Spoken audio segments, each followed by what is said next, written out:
Your salary is credited by 80,000 টাকা। তার মানে শাহিন 80,000 টাকা বেতন পায়। নাদিয়া এখানে একটা সাইন করে দাও তো। তুমি কয় টাকা বেতন পাও? তোমাকে তো বলছি আমি 40,000 টাকা বেতন পাই। খবরদার, মিথ্যা কথা বলবা না। তুমি 80,000 টাকা স্যালারি পাও। এই একদম ফালতু কথা বলবা না। কে বলছে আমি 80,000 টাকা বেতন পাই? কে বলছে? যৌথ অ্যাকাউন্ট থেকে মেসেজ আসছে তোমার এই মাসের স্যালারি ঢুকছে 80,000 টাকা। বলো, তুমি বেতন নিয়ে কেন আমাকে মিথ্যা কথা বলছো? ওই মেয়েদের বয়স আর ছেলেদের স্যালারি সবসময় গোপন রাখতে হয় এই জন্য। একদম চুপ করো। তুমি মাসে 80,000 টাকা বেতন পাও। তুমি তো 4-5 বছর ধরে চাকরি করো। তার মানে তো এতদিনে তোমার ব্যাংকে অনেক টাকা থাকার কথা। ব্যাংকে তো মাত্র 1.5 লাখ টাকা আছে, বাকি টাকা কই? ওই টাকা দিয়ে গ্রামে আব্বা আমাকে একটা বাড়ি করে দিছি, ছোট বোনকে বিয়ে দিছি, আর বাড়ির পাশে একটা জমি কিনছি।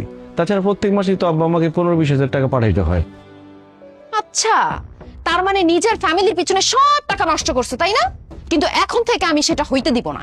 তোমার বেতন 40,000 টাকা ভেবে আমি কত কষ্ট করে ম্যানেজ করে চলতাম।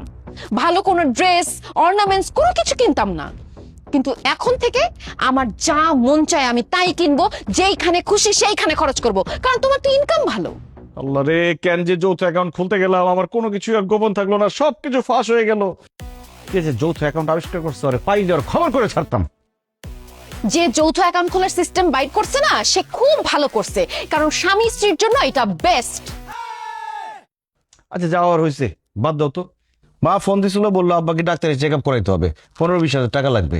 এই 20,000 টাকা চেকে একটা সাইন লাগবে, তোমার সাইন তো মাকে টাকা পাঠাইতে হবে। কি বললা তুমি? ডাক্তারের কাছে চেক আপ করাবে, এর জন্য 20,000 টাকা লাগবে? তোমার মাঝে এইসব ডাক্তার দেখানোর অজুহাত দিয়ে তোমার কাছ থেকে টাকা হাতায় নেয়, সেটা আমি খুব ভালো করে জানি। এখন থেকে এসব চলবে না। আমি কোনো জায়গায় সাইন করব না। তুমি 1 টাকাও গ্রামে পাঠাইতে পারবা না। নাদিয়া বোঝার চেষ্টা করো, আমার বাবা অসুস্থ।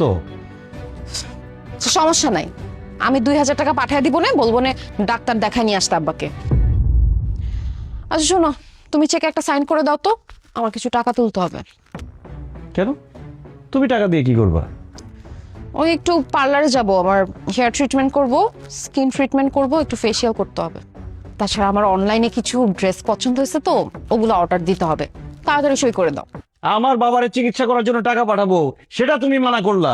এখন তুমি পার্লারে গিয়া তুমি হেয়ার ট্রিটমেন্ট করবা, তুমি সাজগোজ করবা, এই জন্য আমি তোমাকে টাকা দিব? প্রশ্নই আসে না। আমি তোমাকে একটা টাকাও দেবো না, আমি কোনো চেকে সাইনও করবো না। শাহিন দেখো, চেকে সাইন করো, নাহলে কিন্তু খুব খারাপ হয়ে যাবে। যত খারাপই হোক, আমি তোমাকে একটা টাকাও দিব না। তোমার যদি এতই সাজগোজ করতে ইচ্ছা হয়, নিজের টাকা দিয়ে যাও, পার্লারে সাজগোজ করো গিয়ে। ও এখন খুব টাকার গরম দেখাইতেছো না, তুমি ইনকাম করো দেখে। উফ, আমার স্কিনটা রাফ হয়ে যাচ্ছে।